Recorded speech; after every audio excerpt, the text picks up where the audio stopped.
41 जिंदगी 16 दिन, जिंदगी और मौत के बीच 12 मीटर का फासला। जब सब हार गए तब मोदी और उनकी टीम ने कमान संभाली। मोदी के टॉप ऑफिसर्स उत्तरकाशी पहुंचे और हर उस संभावना पर काम शुरू हुआ जिससे मजदूरों को बचाया जा सके। इसी में से एक है रैट माइनर की टीम। इस पर विस्तार से बात होगी, लेकिन सबसे पहले जो ताज़ा अपडेट हम आपको दिखा रहे हैं, ये अलग अलग कोशिशें हैं जो की गई, अलग अलग प्लान्स हैं जो बनाए गए उन 41 मजदूरों को निकालने के लिए। पहली कोशिश, दूसरी कोशिश जब ऑगर मशीन से ड्रिलिंग शुरू की गई, उसके बाद तीसरी बार जो ट्राई किया गया, जो प्लानिंग की गई मैनुअल मलबे को हटाने की गई।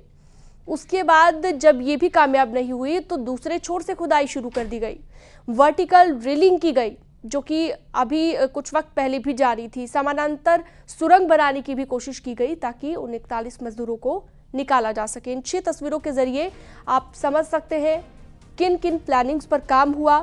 कुल 6 एंगल से कोशिशें चल रही हैं ताकि ऑपरेशन जिंदगी को सक्सेस बनाया जा सके।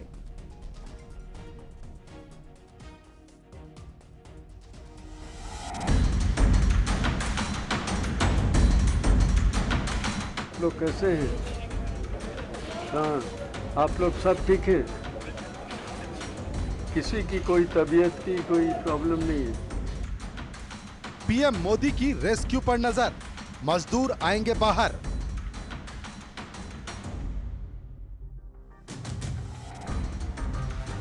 मोदी के टॉप अफसर ने संभाल लिया मोर्चा, अब रेस्क्यू को मिलेगी नई रफ्तार। मैं पीके मिश्रा बोल रहा हूँ। आप कौन बोल रहे हैं? नमस्कार। क्या, कौन बोल रहे हैं? अच्छा, कवच नहीं। आप लोग कैसे हैं? 41 जिंदगी 16वां दिन और एक्शन में पीएमओ। पीएम मोदी के प्रमुख खुद आज ग्राउंड जीरो पर नजर आए। उनके साथ में थे केंद्रीय मंत्री वीके सिंह और उत्तराखंड के मुख्य सचिव एसएस संधू। यानी रेस्क्यू की कमान अब मोदी के टॉप अफसरों के हाथ में आ चुकी है। खुद प्रधानमंत्री के प्रमुख सचिव मजदूरों से बातचीत करते दिखे और रेस्क्यू का जायजा लेकर यह सुनिश्चित किया कि कहीं कोई कमी न रहने पाए। आप लोग कैसे हैं? हाँ, आप लोग सब ठीक हैं? किसी की कोई तबीयत की कोई प्रॉब्लम नहीं है? खाना मिल रहा है? क्या क्या मिला था आज?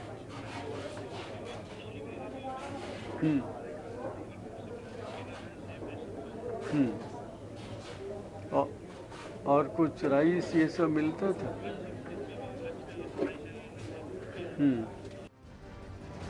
रेस्क्यू ऑपरेशन का जायजा लेने पहुंचे पीके मिश्रा ने टनल में फंसे मजदूरों से बात भी की है।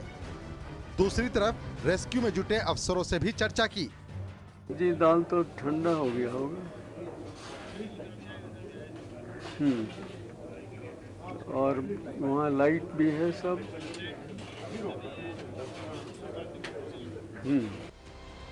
रेस्क्यू ऑपरेशन से जुड़ा सबसे बड़ा अपडेट यह है कि अब रैट माइनर की टीम ने काम शुरू कर दिया है। ये टीम मैनुअल ड्रिलिंग कर रही है। जल्द ही सुरंग के अंदर पाइप के सहारे रैट माइनर्स पहुंचेंगे जो फंसे मजदूरों तक रास्ता बनाने की कोशिश करेंगे। Not rat miners but rat miner technique बोली जाती है कि वो क्लियर करते हैं। उन्होंने पार्ट क्लियर किया, क्लियर करके फिर पुश किया। तो जैसे पहले गो में 220 mm पुश किया गया, यानी आप समझ सकते हैं 0.2 मीटर, 0.22 मीटर। फिर सेकंड गो के अंदर जो क्लियर किया उन्होंने, क्लियर करके 500 mm पुश हुआ, यानी 0.5 मीटर। उसके बाद थर्ड गो के अंदर फिर जैसे उन्होंने थोड़ा सा क्लियर किया तो 200 mm मतलब 0.2 मीटर फिर पुश हो पाया। सो इस टाइप से ये लगभग पिछले 2 घंटे में, लेकिन ऐसा नहीं है कि यही स्पीड रहेगी।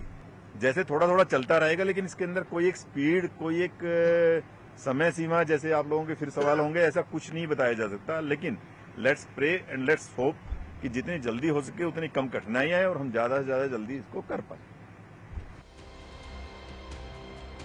सिलक्यारा में रेस्क्यू में जुटे माइक्रो टनलिंग एक्सपर्ट्स के मुताबिक मैनुअल ड्रिलिंग इस बात पर निर्भर करेगी कि अंदर क्या रुकावट आती है और जमीन कैसे रिएक्ट करती है। जहां तक रेट माइनर्स की बात है तो उन्हें माइनिंग का एक्सपर्ट कहा जाता है। अब इन्हीं रेट माइनर्स के सहारे मैनुअल ड्रिलिंग का काम होगा। Bureau report, news 18।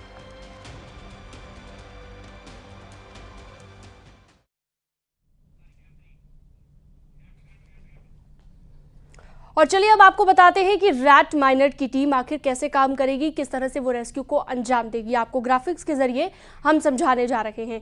तो रैट माइनर की जो टीम है सिलक्यारा साइड से अंदर घुसी है और इसी पाइप के जरिए माइनर अंदर जाएंगे और अंदर वो पहुंच चुके हैं। मैनुअली उन्होंने खुदाई भी शुरू कर दी है। रैट माइनिंग की जो ये टीम होती है इसमें एक्सपर्ट होती है। 12 मीटर का चूंकि अब सिर्फ डिस्टेंस बच गया है उन मजदूरों तक पहुंचने के लिए, तो रैट माइनर मजदूरों से महज 12 मीटर की दूरी पर है, लेकिन फिर भी उन्हें इस काम को पूरा करने में 20 से 22 घंटे अभी लग सकते हैं।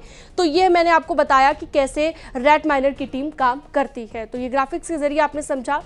वहीं अगर रेस्क्यू ऑपरेशन के बीच पीएम मोदी का बयान सामने आया है और पीएम मोदी ने क्या कुछ कहा है वो भी आपको बता देते हैं। रेस्क्यू में कई एजेंसियां लगी हुई हैं। मजदूरों के परिवारों वालों को हिम्मत दें, मजदूरों के लिए प्रार्थना करें, पीएम मोदी ने यह भी कहा है। और मजदूरों को सुरक्षित बाहर निकालना है, पीएम मोदी की तरफ से कहा गया है।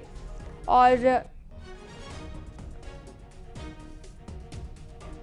तो पीएम के टॉप ऑफिसर्स ने अब मोर्चा संभाल लिया है। रैट माइनिंग के जरिए अब मजदूरों को बाहर निकाला जाएगा और ये एक ऐसी तकनीक है जिसके जरिए मैनुअली खुदाई की जाती है और उसके बाद सीधे मजदूरों तक पहुंचा जाएगा।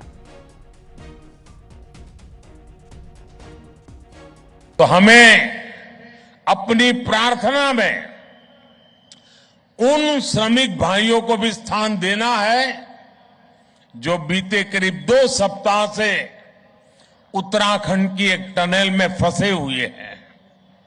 सरकार और तमाम एजेंसियां मिलकर उन्हें संकट से बाहर निकालने में कोई कोर कसर बाकी नहीं छोड़ रही है। लेकिन इस राहत और बचाव अभियान को हमें बहुत सतर्कता से ही पूरा करना है। इस अभियान में प्रकृति हमें लगातार चुनौतियां दे रही है, लेकिन हम डटे हुए हैं, 24 घंटे प्रयास कर रहे हैं। हमें प्रार्थना करनी है उन श्रमिकों के सकुशल निकलने के लिए और जल्द से जल्द निकलने के लिए।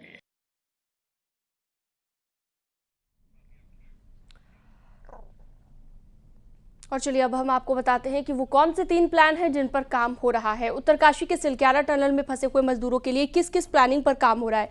अमेरिकी ऑगर मशीन सबसे पहले मंगवाई गई, उसके जरिए प्लान ए तैयार किया गया ताकि मजदूरों को बाहर निकाला जा सके। प्लान ए हमने आपको बताया ऑगर मशीन के तहत, और ये फेल हो गया प्लान, जिसके बाद दूसरे प्लानिंग पर काम किया गया, प्लान बी। अब प्लान बी आपको बताते हैं कि प्लान बी में क्या था। इसमें क्या किया गया, प्लान बी में सेना की भी मदद ली गई। ड्रिलिंग जब रुकी हुई थी तो उस दौरान ये देखिए जब ड्रिलिंग की गई दोनों तरफ से, ये प्लान बी था कि ऊपर से वर्टिकल ड्रिलिंग भी की जाए और मजदूरों तक पहुंचा जाए। दूसरी ड्रिलिंग जो की गई वो 320 मीटर पर, यानी कि एक सुरंग थोड़ा सा दूर इससे बनाई जाए, समानांतर एक सुरंग बनाई जाए और उसके जरिए मजदूरों को निकाला जाए। प्लान बी हमने आपको बताया। अब बात कर लेते हैं प्लान सी की। प्लान सी क्या था और प्लान सी में क्या था वो आपको बता देते हैं। इसमें भी एक समानांतर सुरंग बनाने की कोशिश की गई और प्लान सी की हम बात कर रहे हैं, जिसमें हैंडपंप के जरिए भी चीज़ों को सही करने की कोशिश की गई, यानी कि एक हैंडपंप की जो तकनीक होती है उसका इस्तेमाल किया गया। जैसे हैंडपंप के लिए बोरिंग करते हैं वैसे ही ये बोरिंग यहाँ पर की गई और उसके जरिए मजदूरों को बाहर निकालने की कोशिश की गई और ये भी कामयाब नहीं हो पाया।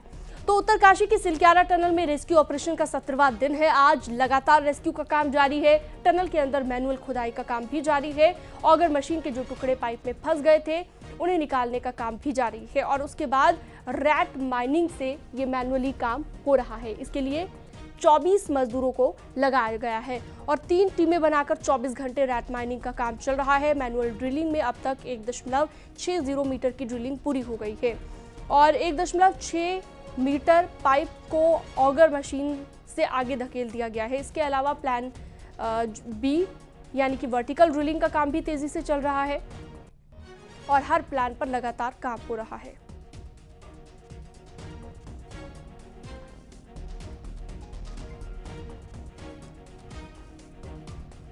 तो ये देख सकते हैं आप, हर प्लान पर तेजी से काम हो रहा है। कुल मिलाकर 5 प्लान बनाए गए, हर प्लान पर काम हो रहा है। अभी भी कोशिश ये की जा रही है किसी न किसी तरीके से मजदूरों को बाहर निकाला जाए। एक समानांतर सुरंग बनाई जा रही है, एक ऊपर से वर्टिकल ड्रिलिंग की जा रही है और एक ऑगर मशीन के जरिए जो बोरिंग की जा रही थी वो काम फिलहाल रुक गया है। जो प्लान ए था वो मुकम्मल नहीं हो पाया। ऑगर मशीन बार बार आगे से टूट जाती थी, उसमें दिक्कत आ जाती थी।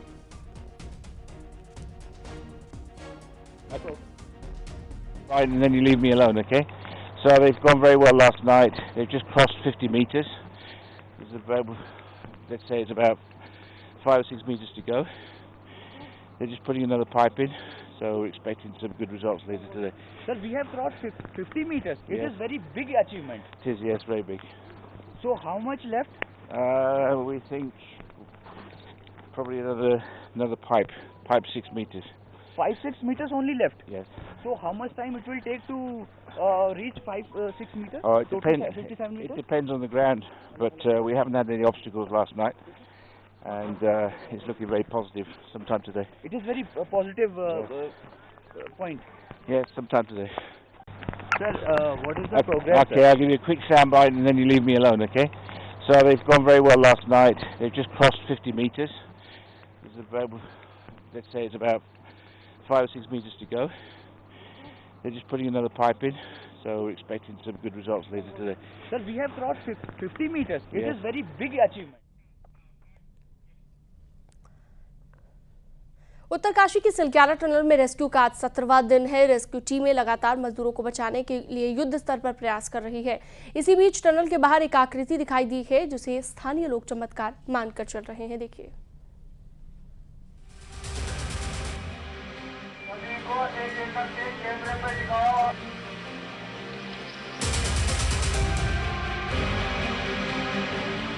उत्तरकाशी की सिलक्यारा टनल में 41 मजदूर 16 दिन से फंसे हुए हैं। पूरा देश उनके सुरक्षित निकलने के लिए प्रार्थना कर रहा है। इसी के साथ ही रेस्क्यू का काम भी युद्ध स्तर पर चल रहा है। कई बार अड़चने आ रही हैं, लेकिन तमाम एजेंसियां रेस्क्यू ऑपरेशन को कामयाब बनाने के लिए दिन रात जुटी हुई हैं। इसी बीच सिलक्यारा टनल से एक बहुत बड़ी खबर सामने आई है। टनल के बाहर जहां बौखनाग देवता को स्थापित किया गया है, उसके ठीक पीछे चट्टान पर पानी का रिसाव हुआ है, जिसमें एक आकृति बनती हुई दिखाई दे रही है। स्थानीय लोग इस आकृति को चमत्कार मान रहे हैं और दावा कर रहे हैं कि ये साक्षात भगवान भोलेनाथ की आकृति है।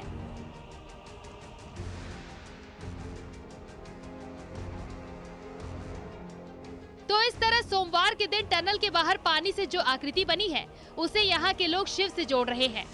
उत्तरकाशी की सुरंग में फंसे 41 मजदूरों को बाहर निकालने के काम में तेजी तो आई है, लेकिन टनल एक्सपर्ट्स को भारी दिक्कतों का सामना भी करना पड़ा है, क्योंकि सुरंग के मलबे में मिट्टी पत्थर के अलावा लोहा स्टील भी है, जो समय समय पर बाधा पैदा कर रहे हैं। इसीलिए समय समय पर अड़चने आ रही हैं, जिससे इंतजार भी लंबा होता जा रहा है। कभी मशीन खराब हो रही है तो कभी दूसरी परेशानी खड़ी हो जाती है। अड़चने आने के पीछे स्थानीय लोग जो दावा कर रहे हैं वो बेहद ही चौंकाने वाला है। लोगों का कहना है कि देवता को नाराज करने से ही उत्तरकाशी में सुरंग हादसा हुआ।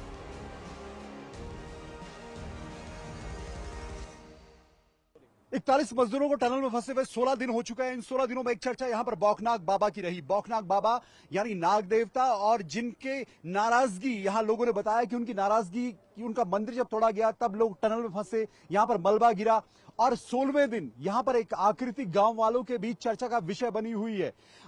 हमारे साथ गांव वाला, आपका नाम पहले आप बता दीजिए। मेरा नाम खुशवाल सिंह परमार है। आप लगातार यहाँ पर आ रहे हैं। हाँ, और हम आज लगातार एक तस्वीर मैं आपको दिखाऊं जो आज खास चर्चा का विषय बनी हुई है। आप देखिए, ये टनल के बाहर बाबा बौखनाग का एक मंदिर जो स्थापित किया गया, उसके पीछे भगवान शिव की आकृति जैसी बनी है, जो गांव वालों का कहना है। और मेरे साथ खुशवाल सिंह परमार जी मौजूद है।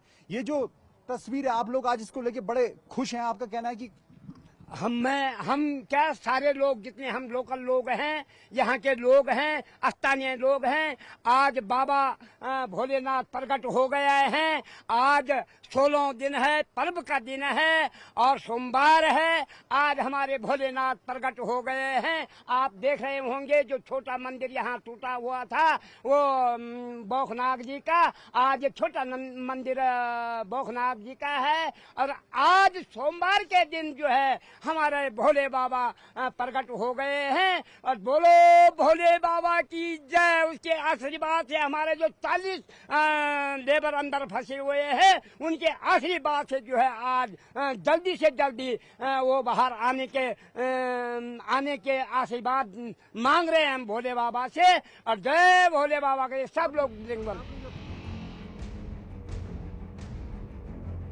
स्थानीय लोगों का कहना है कि टनल के प्रोजेक्ट के शुरू होने से पहले सुरंग मुहाने के पास एक छोटा सा मंदिर बनाया गया था जो बौखनाग देवता का था, जिसके बाद स्थानीय मान्यताओं को ध्यान में रखते हुए अधिकारी और मजदूर पूजा करने के बाद ही सुरंग के अंदर दाखिल होते थे।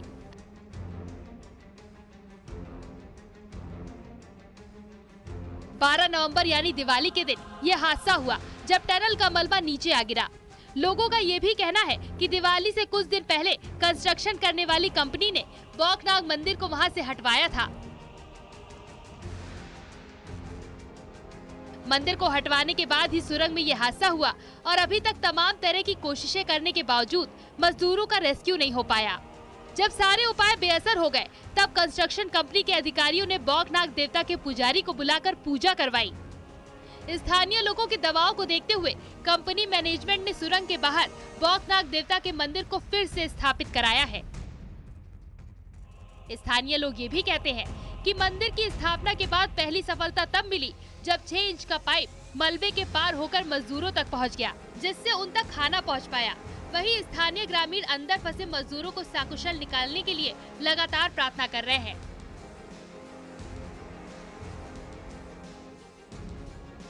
उत्तरकाशी के नौगांव में बाबा बौखनाग का मंदिर है। ये मंदिर पहाड़ों के बीचों बीच बना है। हर साल यहाँ पर मेले का आयोजन किया जाता है। मान्यता है कि यहाँ बाबा बौखनाग की उत्पत्ति नाग के रूप में हुई। शांताकारं भुजगशयनं पद्मनाभं सुरेशं विश्वाधारं गगनदृश्यं मेघवर्णं सुभागं लक्ष्मीकान्तं कमलनयनं योगभीर्ध्यानगम्यं वंदे विष्णु भवभयहरं सर्वलोकैकनाथं।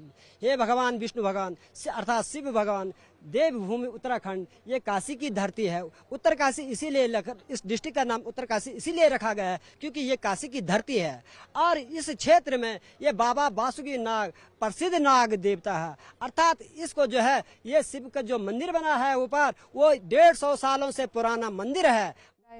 आपके